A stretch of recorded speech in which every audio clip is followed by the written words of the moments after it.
Good evening, everybody. Welcome to Schwell1's channel, or how should I say this? I'm going to just say it. The Gun News Weekly Takeover. We're taking over Gun News Weekly. I got Casey in the house. Casey, how's it going? Good, man. It's good to see you. I stole the show and one of the co-hosts. Yep. There you go. And I brought in Brian. How's it going, Brian? Doing good, man. Sore from work around the house here. Well, thanks for joining us.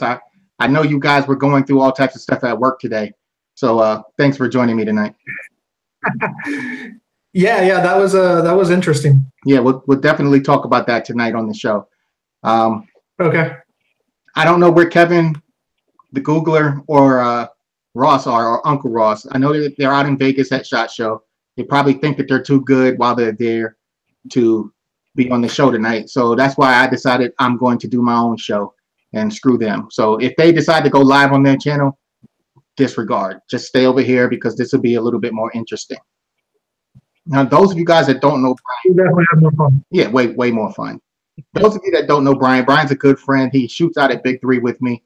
He works in downtown Orlando. Well, this morning, Brian shared some pictures with us on his social media, and I thought that that story would be something that we could cover today because it was so close to home.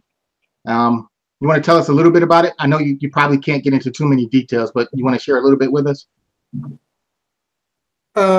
Yeah, so I got to work this morning and there were Orlando Police Department bikes, like the bicycle cops, all over the front of the building. And I work downtown right on Lake Eola. And so I later found out that they had roped off the backside of the building. Somebody had, and I'm sorry, somebody decided to start printing something right now. I have a network printer in the house. Oh no. Oh God. Dude, take over. You're going to take over. Oh no. Oh, Lord. They would jump in as you're getting into the juicy part of the story. Exactly, right? So I found out that last night, apparently between 2 and 2:30 in the morning, somebody shot our building. Put at least 3 rounds into it. Whatever it was strong enough to punch through the rather thick building glass. And we don't know how far away they shot from. We did find jacket fragments inside one of my coworkers' offices. So yeah, it was kind of a crazy day as far as that goes. Did you say what kind of work you do, Brian, or you're not going to say it? I don't want to say where I work, Right? but I do IT work. I manage the team that runs the network and infrastructure for a good-sized company. Okay, so it wouldn't be like a target of like Antifa or like some kind of craziness because y'all are associated with. I will say that we do some political work and we do some sensitive stuff that has in the past drawn The crazies? some crazies. Yeah, for sure. I'm just glad we're in Vegas and you can't try to blame me. Well, No, I blamed Schwell's wife, actually. She works across the lake from me and had a perfect line of sight straight to the windows that were shot. Okay. Let me give a quick intro. We're live on Facebook now, too, so let me get that in real quick. What's up, Facebook? We're live from Vegas in the hotel room. The guys are running the Gun News Weekly show over on Schwell11's channel, so go check that out if you want to see the other stuff. But Casey is here. Our friend Brian. His wife. So my wife and the stepson just came in the room and let the dog in. So their debut. And Schwell, are you there? Yes, sir. Man, thanks for setting it up. I appreciate it, brother. No problem, brother. Guys, can you see my screen? I can. yes. Okay, so I'm moving my cursor. I'm not sure if you can see the cursor, but I'm moving my cursor over the marks on the windows for the building that Brian works in. On the bottom of the Google Hangout, whoever you click on, whoever's box you click on, is what will be the predominant video shown to the audience. Gotcha. So whoever you click on, and otherwise it'll be whoever's the Whoa. oh, Cascady. So as you guys can see here, there's black spot number 1. Here's a mark right here, number 2. Dang. And here's a mark number 3. Now, when Brian shared this photo this morning, I said alleged. I gave the air quotes and all of that stuff. So I looked at that stuff and I said, those burn marks are too huge for it to be bullets, you know. But Brian, what did you guys find that basically put a hole in my theory? No, there were copper jacket fragments found inside the office of one of my coworkers. So did you get a chance? Did you actually get a chance to see any of that from inside the building, or did they shut you down today? They shut me out of there. I tried, but they wouldn't let us in the room. So what kind of caliber would make that size a hole? I don't know. From what I understand, it was about a golf ball sized hole, and that is we'll say 15 stories up. Right. So no real direction of where the shots came from or anything like that. They just know that there's all of a sudden there's holes in the side of the building. Yeah, there's a high-rise condo right next to us that's a residential building, and one of the residents reported hearing gunshots at about 2 to 2:30 in the morning. Are there any ranges within miles of that place? Absolutely not. Okay. No, sir. That those shots, the size of the group, I'm gonna say it was somebody who got their first reformation. And that's what they got. They used regular ammo. And the reason why the burn marks are so big is because the rounds were tumbling. Yeah.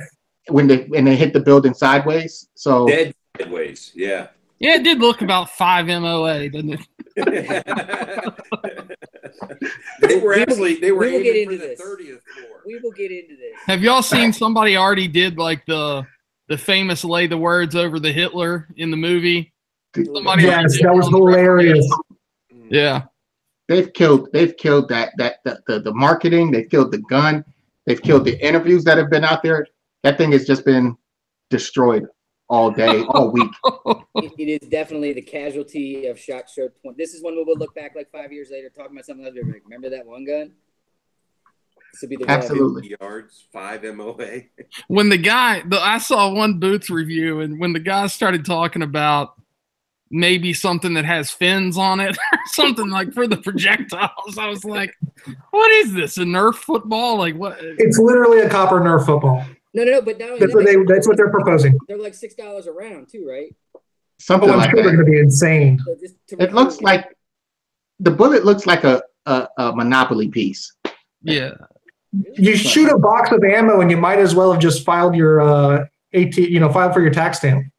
Yeah, and the one guy said, well, did y'all, with it being, if you put it front heavy, did y'all try to load any bullets backwards? See how it shot? Yeah, it was. Tell you guys after some more about that, because there's definitely a little rumbling here in Vegas about it too, with some funny shit. So. Okay. I don't want to pile on. It's the old Musket SBR.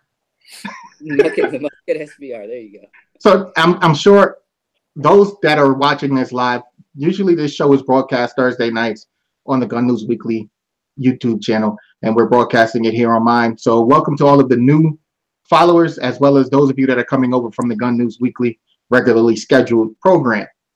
Where Schwell is normally a troll in the chat. I know. If you are there watching Schwell, this does not mean you should hit the subscription button. It does not mean you should.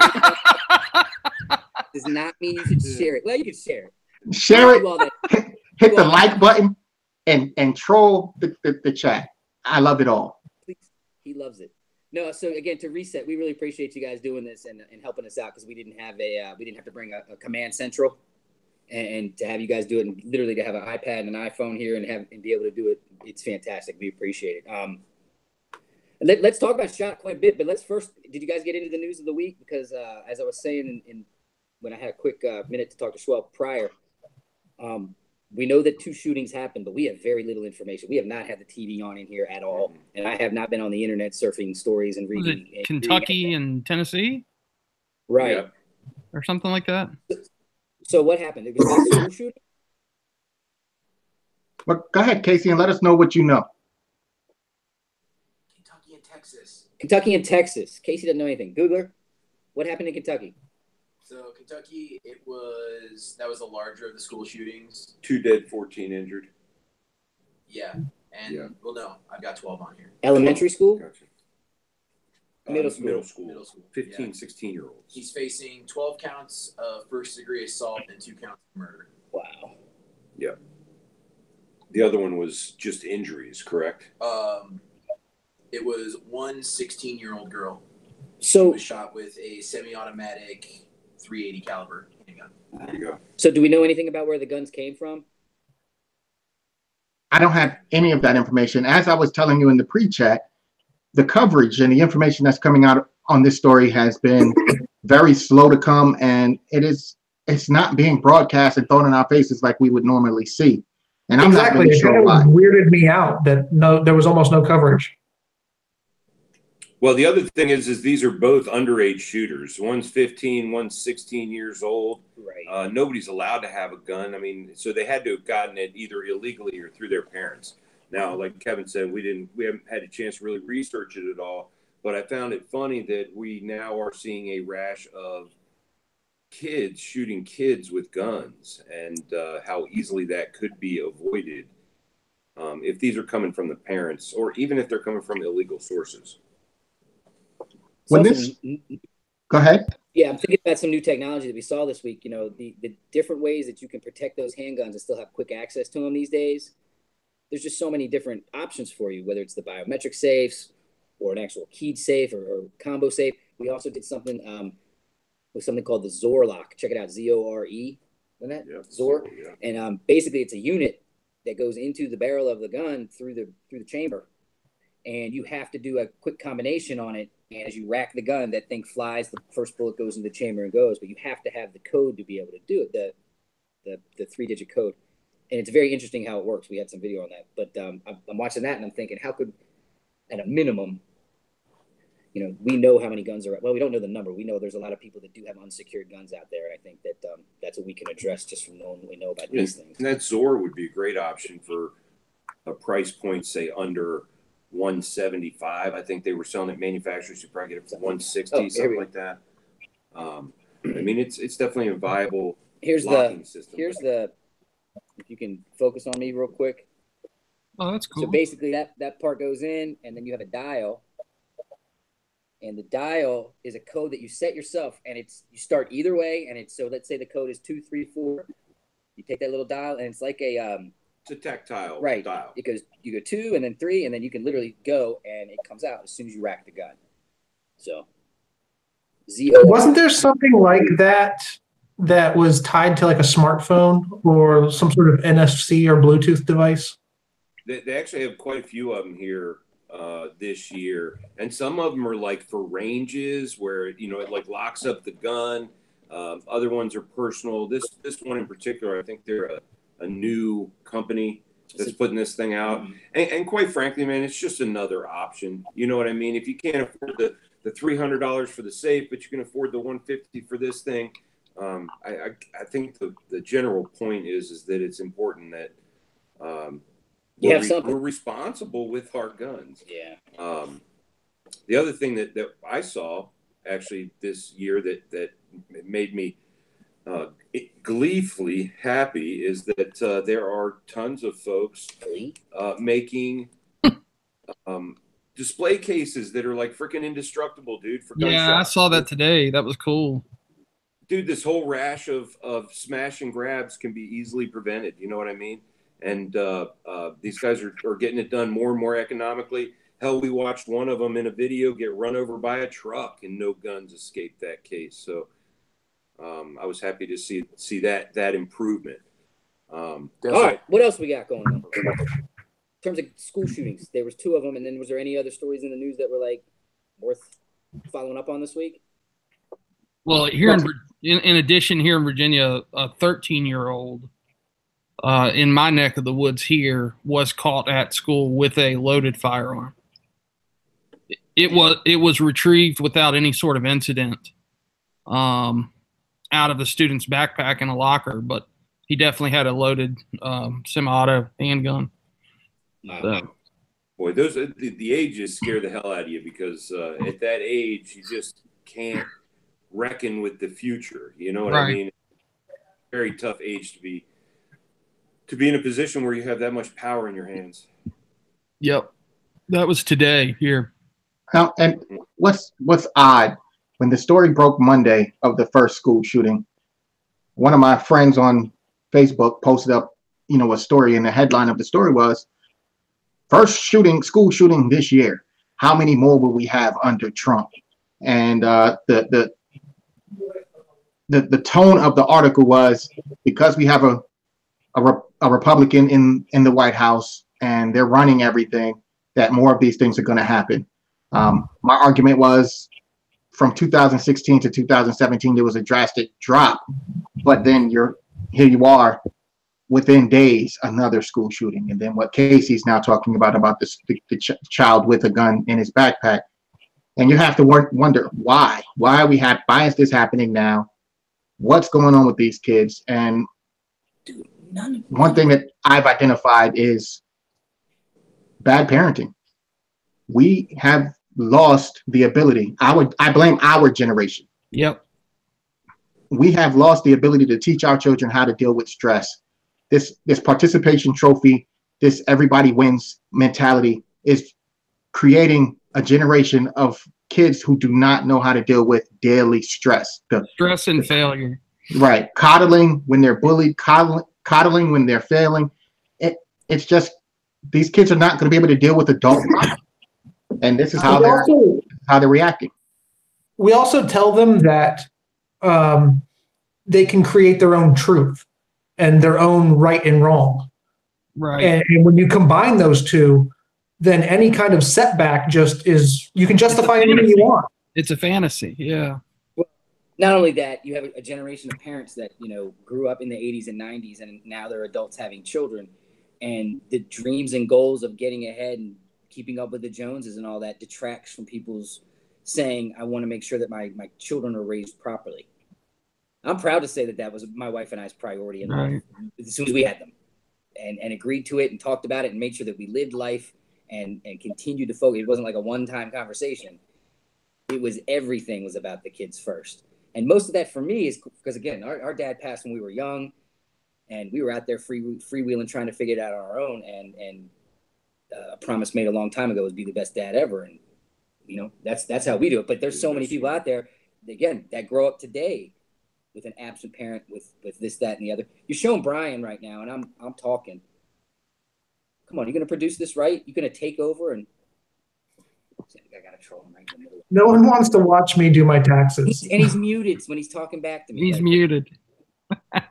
So I'm gonna get even deeper into this, because quite frankly, this is a disturbing trend in our society as a whole, or at least the American society as a whole, because we want to take away all of the external things that make people uncomfortable or offended, or all of that. And it started way back with politically correct, and it's now moved into, sure, you can be whatever you want to today and change it tomorrow, and there's no consequence to your actions.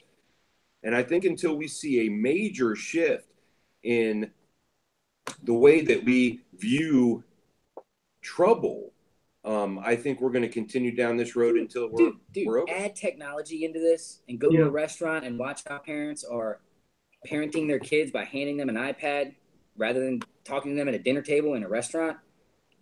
Technology is going to screw this up even further. I think we're down a road that's going to be very hard to get back on the side. Yep.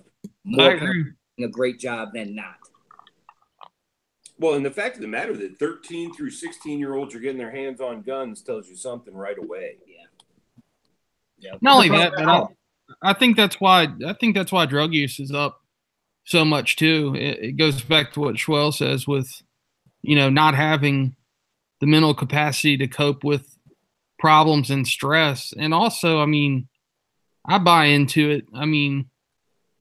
The epidemic that the country's facing with opiates, that's having a bigger impact than what you think, because you've got a lot of kids too that are growing up without parents because they've lost parents to it, or they have incarcerated parents, or they're in the middle of the addiction and they're absent because they're addicted, and that's right. And that there's more and more of that. And the fact is that all the opiates are doing is covering up the bad feelings, dude. It goes back to being able to deal with disappointment and failure and all that stuff without having to run to drugs or end it all, or whatever. No. Right. So I know this isn't something that we can fix in a chat. This isn't something that we're going to change the world with, but that's what I came up with. That having that conversation, I thought, you know what, this falls on the parents. This falls on our generation and our lack of ability to parent effectively. We're all scared to have a strong arm or for our kids not to like us and not to be our friends.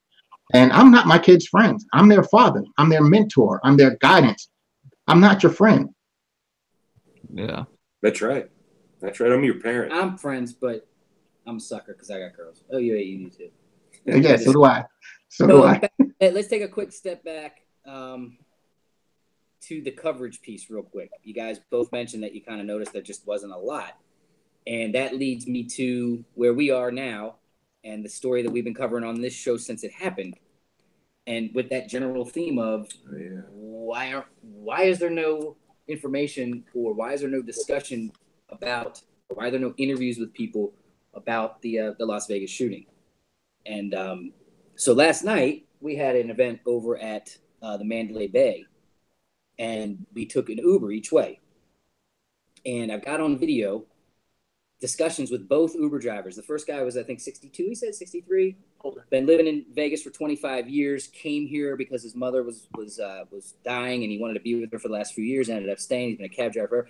And we asked these guys, "Where were you that night? What happened? Give us a little bit more about the aftermath." And then we said to them things like, "What do you think about this?" And what do you? Got some really great conversation with that guy. And then on the way back, really good conversation with him. According to AJ, I said the F-bomb a few more times on the way back because that was after drinks. We'll have to check the footage. We'll have to check the footage. You can tell he's loaded. Loaded. So we got another Uber back, and so I was asking this guy. He was a younger guy, and what was cool about it was we were asking him questions, and then I said to him after about 2 questions, I said, "Full disclosure, we host Gun News Weekly. This is something we've been covering from from where we live. We don't live here. We've been covering this." And then he said, "Oh, you're here for the gun show?" And we said, "Yeah." He said, "Yeah, I'm a gun guy." We said, "Oh, cool. Tell us more." And then he literally started breaking out stuff about bump fires, and I mean, he really kind of broke it down. But this guy that we got on camera, he helped people get to the hospital. Cool.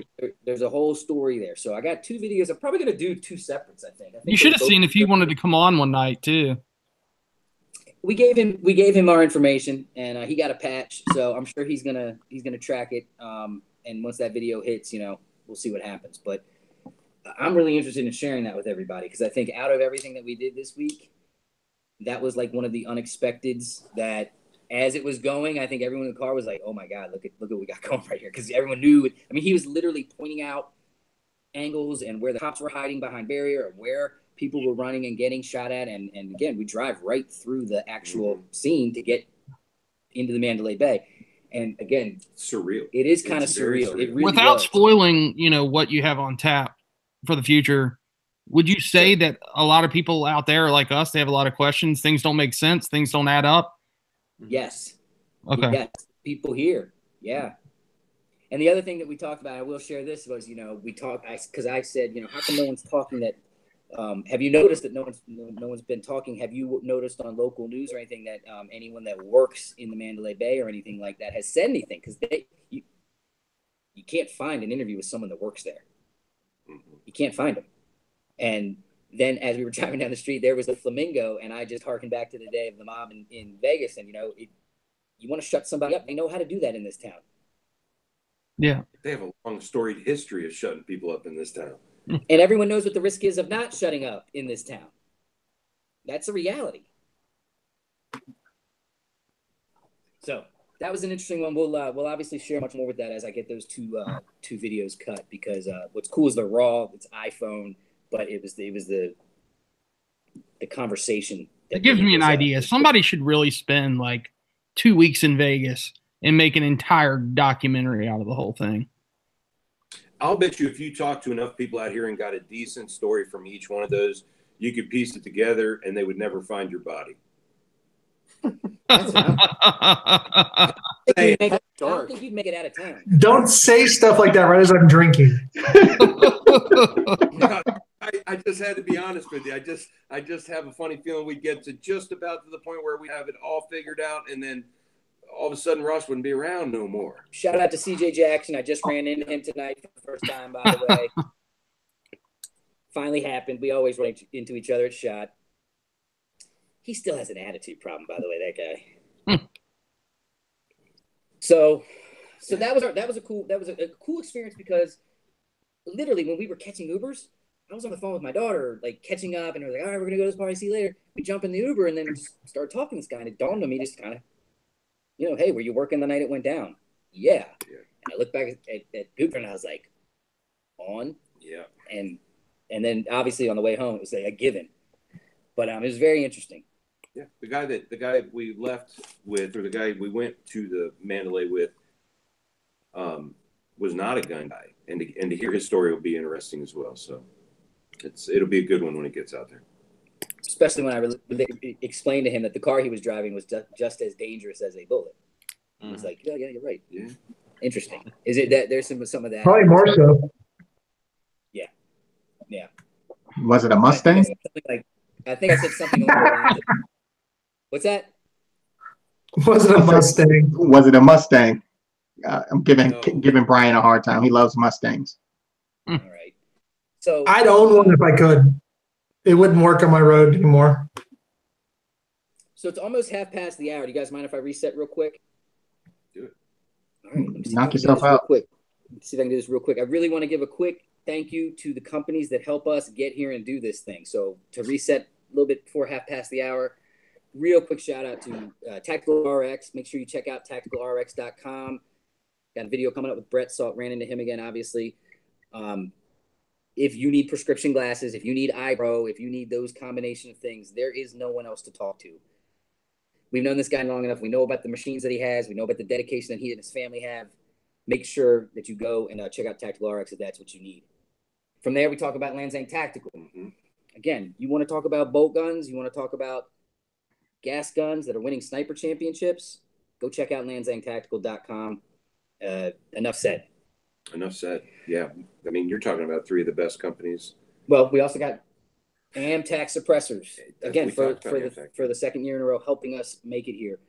And did a quick video, and they've got some cool new stuff too. I was kind of they actually have a that Desert Tech bullpup. When you put one of those AMTAC cans on that, because their can is over the barrel for like 4 inches, it only sticks out about that far off the end of the gun. Only adds 3 inches to the gun. There you go, 3 inches overall length. So the AMTAC's doing some really cool stuff, and they had some new product this year. And again, always great to check them out. Check out AMTAC suppressors if you're looking in that market. Not to mention their baffle design and how it really works. And they're shooting a 30 cal indoors, no ears, and it's not. I think he said 29 decibels. Was that the number? It was quiet. It was real What quiet. were they shooting? 300.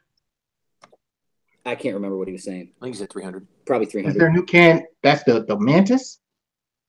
The Mantis, that's Yes. correct. That's what you said you had. Yours right back there is an AMTAC in as well. Mine is an AMTAC. It's the 762 CQB-M, which is an over-the-barrel setup as well.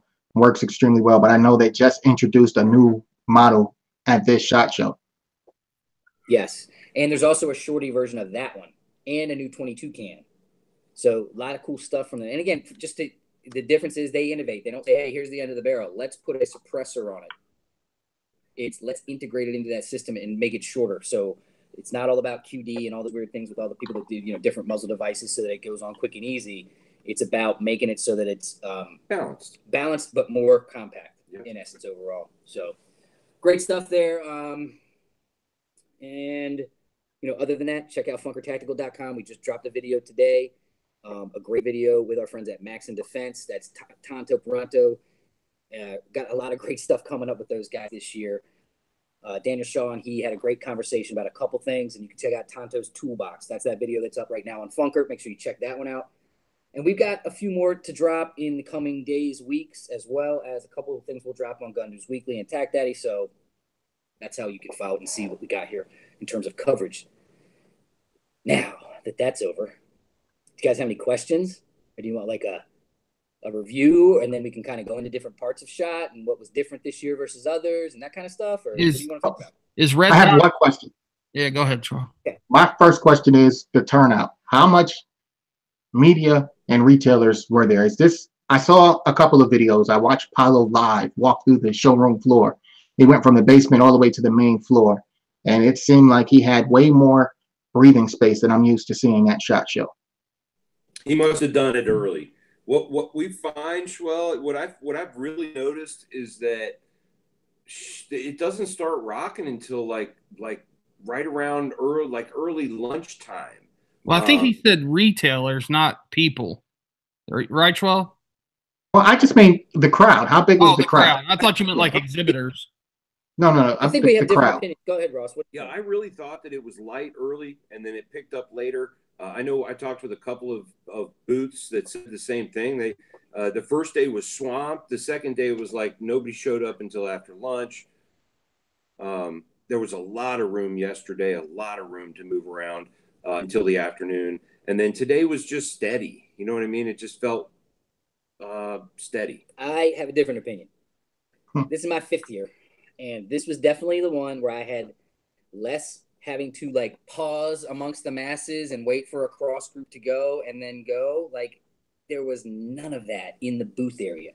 The main big hallways, a couple times I had to slow down. I can remember that shit being packed. And if you wanted to go over, all of a sudden, you had, excuse me, like you had to be aggressive to get out of the mass. It was not like that today or yesterday. The other thing that Ross was talking about, that my theory is that as each day progresses, everyone gets later because it's Vegas and they stayed out and then the party happened and then they stayed out later and then they hit the tables and then you know what happens around here. And so I think people do that are buyers. So I think the crowds in the morning, and you remember the coffee shop that was down by the main elevators where you initially go in? They changed that to a Starbucks. Oh, that's got to be a nightmare. Can you imagine the velvet rope backs and forth and how long it took to get? The longest it took, I took one time where I did stop and do it and stood in the line to do it because I was hanging out with my friend Brent Chase from Chase Tactical. Make sure you go check them out. 20 minutes. But I did a quick vlog while I was in line. Multitasking. Can't fault him for that. You're supposed to do the vlog before you leave the room. Yeah, well, real quick public thank you to both of these guys. The Googler and Ross were in, other than every once in a while I had to go get my own coffee, but they were great. They've helped with an immense amount of alleviating. Schwell, check this out. Like every day when we went to this, I didn't have a backpack. The whole week, I did not carry a backpack. I had stuff in my pockets, but no backpack. It was fantastic. I felt so free. We only broke one camera. Yeah. 1 is none. 2 is maybe 1. Nah, you'll figure it out. It all done. Right. I thought it was less crowded. I talked to a couple vendors, and I was told by them specifically, there's not as many people with. She said there's not as many people with the red bar this year, and that's buyers. Media-wise, media in the media room, we saw Yankee because he likes to set up like a small camping area with a stove and a sterno. I'm pretty sure I saw a campfire and a cot, and I may have even seen a box outside. But and he has his crew that kind of comes and goes and hangs, and it's the Yankee Club. But other than, and again, no, he was in there a couple times when I was in there. And we go in, we grab drinks, or we go in and the Funker team was doing some editing on site as we were there, and actually that was kind of like our meet area. So this morning we had 4 or 5 videos to bang out. I was like, all right, in between 8:45 and 9, see you guys in the media room. Shout out to Kevin with NOC training. We did run into him, by the way. What a great guy. And I was able to introduce him to Todd and just sitting back and listening to those two guys talk. It was very cool, making some connections and listening to people's opinions on things. But that media room, when I tell you, this year, without a doubt, less YouTubers, social media influencers, Facebook guys, Instagram, way less. A lot of production cameras. Way less. Yeah. It's just what it was. There's no two ways about it. Shout out to Nick Chen. I saw him in there every time I walk by Nick. I'd be like, "You still here?" Love that guy. And of course, he got mad when I asked him about cameras. He's like, "Why? Because I'm Asian?" I'm like, "No, because you know about cameras." Like, where's Timothy Ann? He's like, "Why are you asking Timothy? Because he's Asian?" I'm like, "No, because he really knows about cameras." So a good measure of the amount of traffic, how packed and how much of a madhouse was Range Day. That usually gives me an idea of what the week is going to be like. The videos I saw look pretty sparse. I mean, so we got there early. We didn't stay into the buyer's side too long, but the media, right as they were showing up, the media side was very sporadic. There were some booths that were packed, dude. The IWI booth was packed. The Franklin Armory booth was packed. the first day. But no, overall, I got to talk to whoever I wanted to talk to. You know what I mean? It was everybody was available. You know, Range Day was fun this year. It was a lot of fun this year. I didn't feel like it was as packed as it usually is. The other cool thing that always happens is people take you to the side and they say, "No, you can't talk about this, but I can tell you about what's next." We got a couple of those, which was pretty cool. I filmed a bunch of those conversations. Yeah, it actually was neat because he was able to, by like day 3, he was kind of filming the process, what we're trying to do on, again, footage for TAC 365 and things like that, where we're showing not just, hey, here's a produced video. It's, hey, here's a conversation with the guy that led to the idea that you're going to see a video later, or things like that. And there's a lot of that footage, right? Oh, yeah. And the conversation with Kevin talking to Todd today, I think you got a lot of that on tape. There's a lot of cool, not heavily produced stuff that we have. It's a totally different shot for me this year. I was in front of the camera this morning for the first time at a booth the whole week, saying, "Hey, what's up, everybody? I'm Kevin here to talk to you about this." You know, the role with Funker is kind of been more along the lines of coordinating those things and putting the talent with the camera guy and getting them together, sit with the company, like, again, a mission first tactical or a high threat concealment like we did today.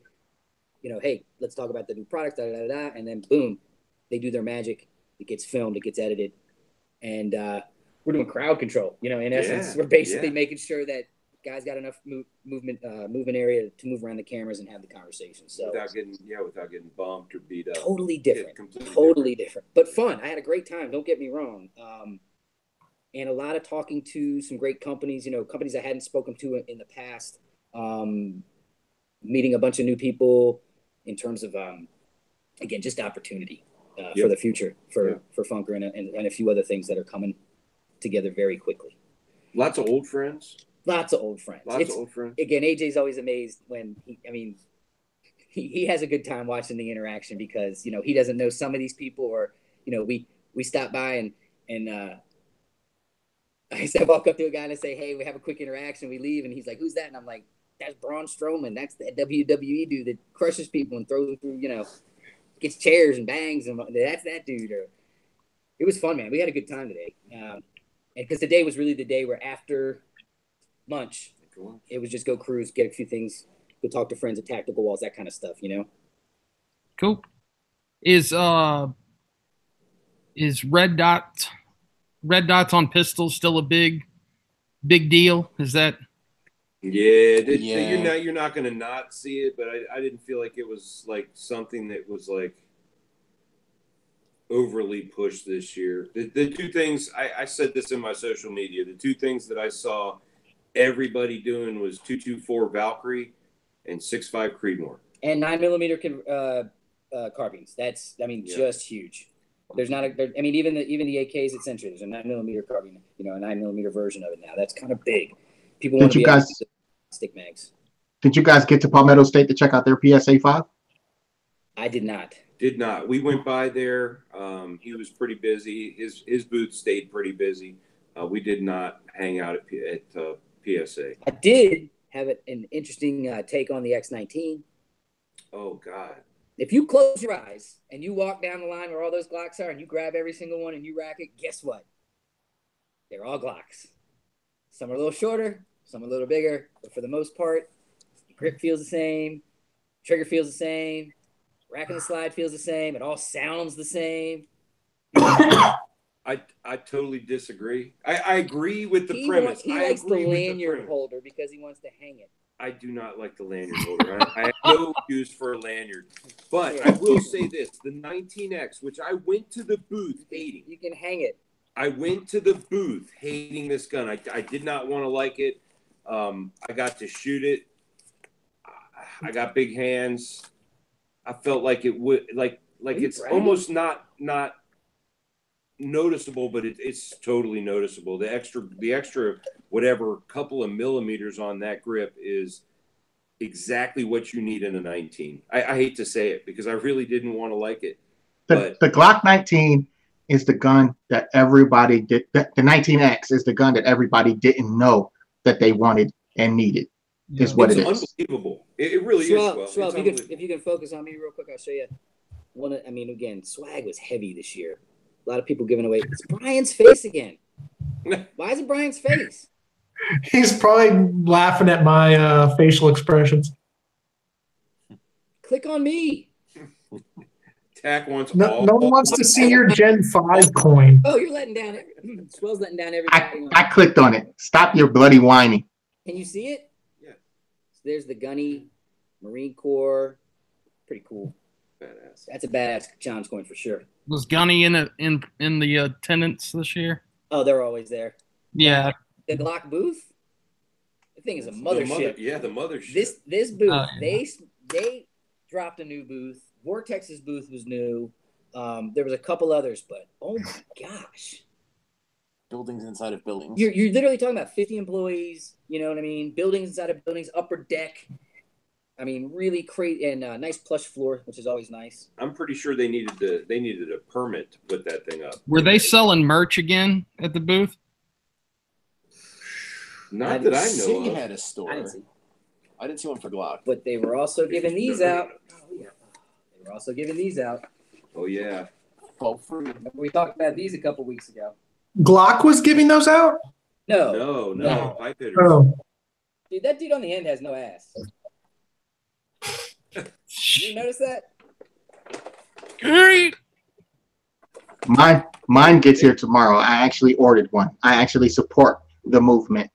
So I purchased one of those posters. Well, I'll shift gears and shout out Pipe Hitters Union and Spikes because we did run into their whole crew a couple times, including the cool kids like Kit Cope and again, the Korean Jesus. Shout out to everybody. It was fun to see. I'm going to start calling Kit Popeye, and I'm not scared to do it. I know he can kick my ass. I'm not scared. He just has that, I just ate my spinach and I'll kick your ass kind of look going for him. I can't believe you're going there with this. So that's my new thing with Kit. I like what he's doing. He's been really taking on this job that he has with Spikes now and just running with it, and I think he's doing a bang up job. So agreed. I like to see what he's doing. He did a great job with the fallout from that Antifa poster and stuff. Right. And that's he's what handled the media from that really well. Right. Yep. So 100%. And that's where I think the Popeye thing works for him because bring it on. Right. Hold on. I'm here and I'm ready. Just because someone just joined us on Facebook, what I can say is please don't go back like 2 minutes and show him what we just talked about that poster, because then I'm going to get my butt kicked, but it's actually worth it. We were talking about the poster, the famous poster. Blind Shooter Delcan wanted to know if he heard rumors that there was a room specifically for new companies. Now, I know we talked about this briefly, but was it a room for new companies? Okay, they had 3 things that were different. I'm going to hope that I'm saying this correctly. Different. There was the supplier showcase, which is for people that need stuff to make stuff. That was new. Then there was the next area, which was 100 booths upstairs that were people that were waiting to get downstairs into the SHOT Show. So they each had basically a table. And then there was the new product showcase, which is that area that's like white and glass, and they got everything under glass, and you can't take pictures. To me, we didn't even go in there. I don't want to go see stuff that I can't even talk about or comment on or see or take a picture of as a media guy. It just doesn't make any sense. Yeah. Release it, we'll talk about it, But they have that way, so we didn't even go in there. And in terms of the stuff upstairs, there was a couple things that caught our eye. You would see something and but for the average guy that's never been to a SHOT Show, I mean, you could walk and walk and walk and walk, and there's just infinite companies. Even to a guy who's been to a SHOT Show or two, You walk, you walk, you walk, you walk, you walk. What do we You just average walk. today? Like 7-8 miles? Something like that. Yeah, 7 miles, averaging 7 miles a day.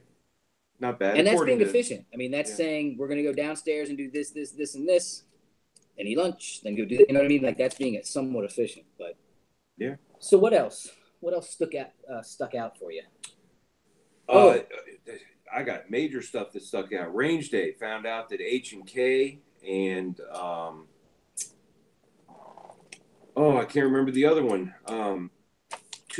Walther, that's right. 2 major gun manufacturers bringing manufacturing to the United States, which is we all know that's a rarity. But I was really pleased to hear about H&K because that's a real step for them. And Walther's going to be bringing the PPKS and building it in the United States. So I thought that was pretty cool too for all those old school Walther fans. I happen to have owned a few, so I kind of got the love for the PPKS. I hate that it's 380, but whatever.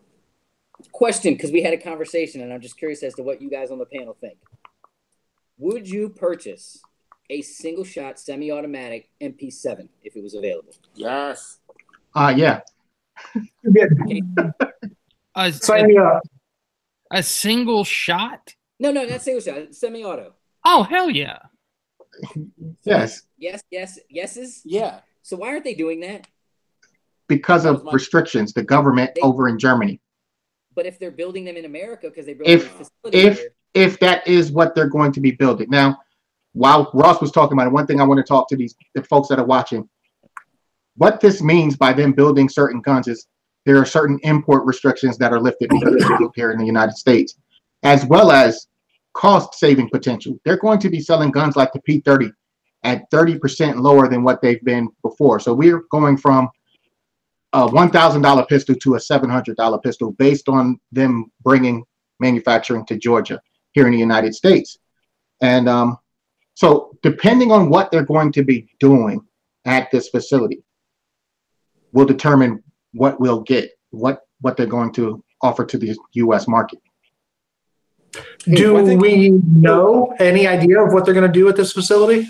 Or did they say yet? No. Would not tell us, but it's going to be a fully tooled facility. They'll be able to build everything in this facility. Barrels, Lots of tools. Everything. Lots of tools. They're bringing. Did you get to shoot that new rifle, the 433? No. The other thing that it highlights is their outlook on the gun industry as a whole in the United States. And obviously, we can see that even Walther and guys who would typically European companies are coming in here and saying, yeah, we'll give it a shot. So that's a good thing for all of us that they're doing these things. Well, it's also a competitive thing. If they can knock those prices down, then they can compete better in the largest gun market on the planet. Amen. I was just going to say, the largest gun market on the planet. Yep. Oh, man, I'm looking at pictures of MP7s now. I knew you'd be with me on that, Casey. Assholes. Oh, I've gotten to shoot one once, and total bucket list gun, and it was a blast. Yeah. I'd own one in a second. If they are they chambered and we could get 45? Is it 45? I don't know. I know that MP5. I've shot MP5s in 9 and 45.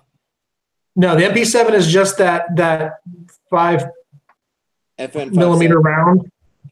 Yeah, it's a competitor to the FN57. What I think it's 4.6 by 33 or something. Whatever. The most deadly Call of Duty weapon ever. He's not right. Of course you would go there. It is what it is. That's why. It would sell. If they could price it competitively, it would sell for sure. It would be. They would be able to rate people with it, and they would still sell it. They could sell it for $3,000. I'd buy it. If there are companies, I'd buy it. They can't get a bullet more than 50 yards, selling their guns for $2,000, which are going to sell. And an MP7 would sell it at 3 or 4. Oh no! Yeah, I'd pay $2,500 for it tomorrow. Absolutely. Easy. Yeah. It's 4.6 by 30 millimeter. Is the cartridge? Say hi to Yeah, hey Colton, go to bed. No, don't go to bed. Stay up until the end of this and then go to bed, buddy. family. I'm going to shout out my family real quick, man, for letting me come out here and play cameraman and personal assistance to my brother. And drink Starbucks. Every We're not doing that when I get home. I'm just telling you that. Don't be writing that He stuff. said, okay, yeah, no. Yeah, whatever. He's been love you writing guys. We'll see you tomorrow. hashtag spamming. That's what Colton's been doing. He's trying to troll. He's trolling lightly. Swell, you need to give him some lessons. Can you imagine if Colton starts trolling the show like on a serious level? All right, never mind, Colton. He like makes a new fake alias. Oh yeah. Called him a hypocrite. I'll have him set up. Yeah. All right. All right. What else? Anything else that stood out? Ross found some booth babes. You know, there's a couple of booth babes. When my goal was at one point in time, I was thinking I was going to go out there and just film all the unobtainium, all the helicopters and the vehicles. He threatened to do this like 3 times this week. I don't know if it happened. It didn't happen. And then there's just not that much out there. And then it ended up being booth girls. And there's plenty of those. You didn't look like you were being put in any type of situation you didn't want to be in. I saw all of those pictures. You didn't see the gun in my head? You didn't see it? Yeah, okay. Okay, that's enough. So anyway, yeah, that's So now we're going to talk about what you guys did last night after the show. I'm just kidding. Last night was an interesting night. Last night was interesting. Tonight should be interesting too. Tonight we've got an invite to the Grunt Style Party, which starts at 11 at the Palms. They've got 11. 11. And it's at the Palms, and it's like a whole floor or something. I heard there's going to be again midgets and stormtrooper outfits doing slip and slides. I've heard all kinds of rumors. We'll see what happens for real. But stormtrooper. Have y'all seen Dan Blazerian? Is he out there? Did not see Dan. Gosh, who have we seen? Yankee. Yankee. Wow, Yankee took a picture and posted it on his Instagram today. Not really activist, NRA, and he took it in front of the NRA booth. And I thought that was well played on his part. Interesting. Because today's the 25th of January. Today is the last day that you could have made your comments and submitted your comments to the ATF in regard to the bump stock ban or reconsideration that they're doing right now. So today is that day. So I'm sure we'll find out any day now what they're going to decide. I think that leaving comments was just so that they could meet that. I don't know what is it? A recommend of moving forward. They're gonna do what they're gonna do, right? They already know. Yeah, I'm too cynical for that. I don't buy any of those comments making a difference. Right. So, I pushed it. A lot of us pushed it. We did our part. We can say that we didn't sit back, but we're still going to be very vocal about it. I posted a video yesterday where I've basically said that I will not be renewing my instructor's credentials for the NRA. I will not support them in any way moving forward. I already have a lifetime membership. So I'm not going to get rid of that because I still want to be able to vote for the board of directors, which I also don't think is very beneficial or going to affect change, but I want to do my part. So I will no longer be giving classes as an NRA instructor. That's my stance from here on out until there's a change. And so you're upset that they didn't do anything other than suggest to the ATF that they... Right. There was no push. They weren't out telling us to leave comments. They weren't out telling us to write our senators and our congressmen. They were quiet because it was the citizens that were saying things. The guys right. that voice. They don't want to be on record as supporting bump stocks. They're too scared. And the fact of the matter is this is not an issue for a non-elected bureaucracy to decide. This is up to the people of the United States, and it should have been dealt in that fashion. To have this as a decision is the wrong thing to do. And you can comment all you want. It doesn't matter. The vote is what matters, not the comments. Well, so I'm not a member of the NRA. I have never been. I've gone to their events as a media guy and covered it many times. I choose to put my time, energy, and money into a different form of activism. I feel like doing Gun News Weekly for 4 years straight, just that alone getting the stories out about the people that have been using guns on a regular basis. Even if we've only reached 100 people that never really had any idea that these things go on, whatever the number is, you know, that's kind of my thing. At the same time, I support the fact that they are the lobby arm, you know, of this whole thing. There has to be someone doing what they're doing. There has to be. I don't agree with how they market. I don't agree with how they do social media. I don't agree with a lot of the old school ways that they continue to do things. And if they think that, again, just passing the buck on this bump stock thing is going to be what they do every time something questionable comes up, they're not going to have as much power in the long run. However, they're a monster. They've got millions of subscribers. I mean, and honestly, I would say that 95+% of their base could give two shits less about a bump stock. But it's a principle thing for a lot of people. So. But not just principle, Casey. The problem is, how are they going to address the bump stock? Are they going to be very specific, or are they going to change rate of fire manipulating devices? Anything that can change the rate of fire. So echo triggers, bump stocks. It could be anything. It could be a recoil spring, a buffer.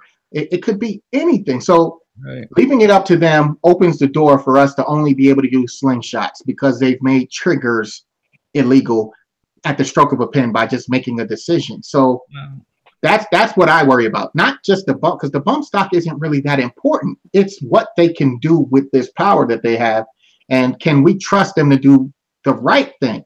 The right thing is not to touch it at all. But with the history and what we know of the ATF, and as well as the NRA and the government, what is going to happen? We're going to get the most extreme nonsense that we can expect from them. But let's not forget what the president said at the NRA meeting in front of everybody: no more regulation, not anything further towards disarmament. And this thing will be that first one. Well, once you give it to them,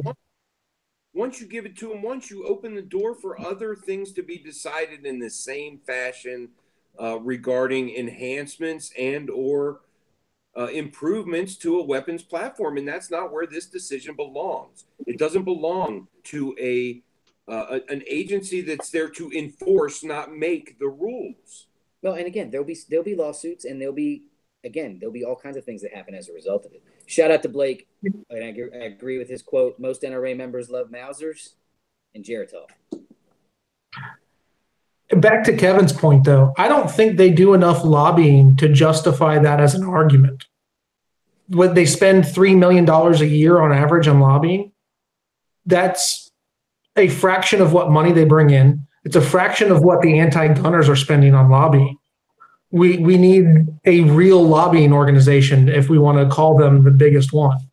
Look, there are plenty of smaller, more localized associations and stuff like that do legislation on a much more local side of things. I would say that we need to stop looking at the NRA as the end-all be-all and start looking at things like Rocky Mountain Gun Owners Association and USCCA and those kind of the Suppressor Association that has done a tremendous amount of work getting suppressors legalized across the country. No, but you maybe not at that local level, but you put all those locals together and you've got a bigger organization than the NRA. You've got more power and you have more of a voice as a citizen because you're small. The units are smaller. Standby. Can you find the letter that Massachusetts people were sent banning bump stocks yesterday? Thanks, Richard. We can't do that only because we've got both the phone and the iPad going. No chatting tonight from me, guys. But sorry. Thanks. Appreciate it. Well, again, obviously, we do this every week, and we could do it for hours, but we try to cut it and make it succinct. We are at the top of the hour already, if you can believe it. Any other questions about it? Because we're probably not going to do too much on it next week. Well, maybe we will, because I'm sure we'll have more thoughts. But again, it's the national gathering. It's the biggest gun show you can go to in the world. We had a great time. It's fun. Staying here was fantastic. The extra cost of staying on site is offset by the convenience. Can you imagine this week with cab rides to and from every day and all that kind of stuff? Oh yeah, parking and Uber rides are gonna kill you. Yep. Yeah, and the additional walking, the additional time wasted waiting. It is valuable. And like I said, this week truly flew by. It was awesome, man. Thanks to everybody that I got to say hi to and meet along the way. All the old friends, a couple new ones. And again, until next time, if this is the only place we get to meet, I think SHOT Show is a place that people that are serious about this business. I think it's disappointing that a lot of the big name YouTubers said, I'm not going this year because I'm protesting this, or I don't agree with that, or whatever. I just think that this is the opportunity to get out there, be amongst the people that are the true supporters. Because that's the other feeling that you get walking down the street. Now, you see the same characters. I swear to God, I saw Coleon Noir 5 different times in 5 different outfits in one day. I saw Yankee about 8 times. I saw Ross about 10 times. Paul Markle was out there, student of the gun. No, I'm talking about the dudes that all look the same. There was a lot of dudes that looked the same. There was one Schwell, but I didn't want to bother him. He was busy. Did he work for ESPN? Right. That's Sal Massacola, whatever his name is. The feeling that you get at some point if you sit and you ding it, these are what everyone thinks as the true Americans. Yeah, I see. It is, you know what I mean? This is the gun owners of America. It's the buyers, it's the media, it's the guys that are innovating, it's the designers, it's all of that. Now, the one place where I'm not gonna name companies, but to think that you spent all that money on a booth, you spent all that money on flying people in, setting it up, food, flights, hotels, and all that stuff. Oh God! And on day 3, when someone comes up and says, "Can I speak to someone that talks to can I speak to someone in marketing or sales?" and you say those people have gone home, and all that's left are the people that coordinated the event. Bizarre. And it happened more than once, and it happened on some pretty big brand names. Very big. I was shocked. So why go if you're not going to stay for the whole thing? Why have a booth that's there to talk to people about marketing and sales and not have anyone there to talk to people about marketing and sales? They talked to everybody that they deemed important because they made appointments with those guys ahead of time. If you bought in that appointment book, they didn't care about you, and they had all their appointments were out of the way, so they left. They went back. The fact of the matter is they missed out on huge opportunity, because you should see these guys roll, man. This team that Kevin's with this year is tight, and they really did miss out on an opportunity. Yeah. Again, there's other alternatives out there, but again, there was a couple that I had targeted.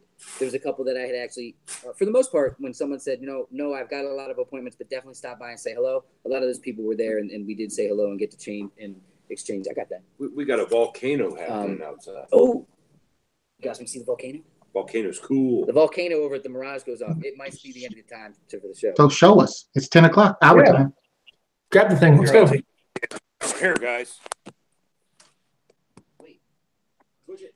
Yeah. Oh. There it goes. There Perfect timing.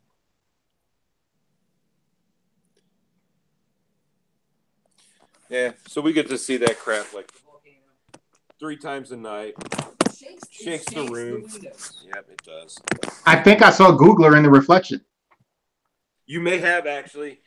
We might have to scrub that video. So, lastly, let's see what Cam had to say. Yeah. The deli behind the poker room in MGM has the best pastrami sandwich. All right, noted. Okay. For next year, though. Yeah. Because we're going to head out. We're going to do a couple things around here. Pack up, get ready, head over to that one party late. And then Ross and I had it at the airport about 6:30 in the morning tomorrow. Sleep on the plane. So I just want to do this because, again, a lot of people don't get to see this. And, again, we're going to probably put together a package and give it away. But real quick, some of the best swag that was out there. I'll just show you a couple things. Operator Ace. Okay, that's pretty cool. Spikes had a new patch, of course. Really cool patch. Little Crybaby ISIS stuff going on. Veterans and PTSD patch. 511. Gold 511. Gold special. Not everybody gets this patch. It's pretty cool. This one was neat. This is 22 Veterans and Soldiers Die by Suicide Every Day patch.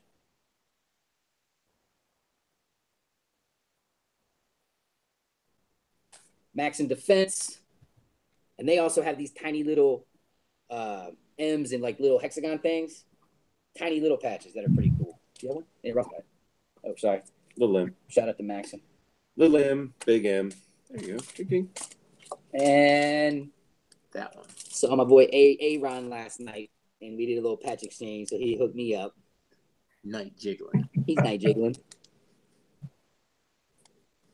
And if you got one of these, great. And if you didn't, head on over to Funker Tactical because now you can get these patches. They are for sale. The new gray on black. We're going to have a whole series of these. And again, we're talking about some really cool stuff, not just different colors, but some other cool stuff all year long. So if you're a patch guy, you want to start getting these because eventually there's going to be a whole series of them. And those with the whole series obviously will be more valuable than guys that miss out. There's about 750 of these left, period, end of story. So there's your first exclusive. What else did I miss out on? I found the Massachusetts thing. Oh, I don't know if you guys care about that. let's do that next week. SHOT Show. Another successful SHOT Show in the books. Yep. Happy to be getting out of here, but going to miss it in the same breath. So. Nah, it flew by, man. I can't wait to get back and see the family. Shout out to my wife, kids. Appreciate you guys. Love you and can't wait to see you. Thanks to you guys. Appreciate you doing this tonight. Totally. Thanks for having me. Yeah, you were all right. For putting in the work, guys. You did all I understand how much work goes into just being at SHOT Show, all the walking, and how hard it can be on the body. So have some fun tonight. It's your last night in Vegas. Don't lose the Googler. Please don't lose the Googler on the last night. That would suck. It won't happen. And We don't know what he looks like. We won't be able to help you if you lose him. If we destroy too many of the brain cells, he won't be able to help us either. Have you seen this man? You put up a Google image logo. Right. I will be a part of next week's show just so we can close out the SHOT Show coverage, guys. But that will be it for the year. You will not see me on the Gun News Weekly again for another year at best. Threats, idle threats. I'm an exclusive. Our subscription base. An exclusive. I'm an exclusive, damn it. Do you work for patches? No, gum. Gum. Yes. Ross has a thing with Pronounce that carefully. On the way out, make sure you check out funkertactical.com. Go check out the YouTube page. Check out the new video with Maxim. And tomorrow on NRA TV, live at 10 a.m., Instructor Zero from Funker and from Instructor Zero. So make sure you go check that out as well. Kevin's Boy Zero. We may or may not have enjoyed coffee this afternoon together. Casey, you got anything? I'm good. Glad you guys had fun. Safe journey home. Thanks, man. We'll do our Brian, best. any last rights? No, I would make a zero joke, but I won't do that here. Okay. You guys be safe, party hard. The other thing I'll say to Brian is, again, while I know our framing isn't perfect, we did not have a ceiling fan going the whole time in the background. You guys asked me to do this like 20 minutes before the show. Googler, you got anything you want to say? Brian's one of my favorite critics.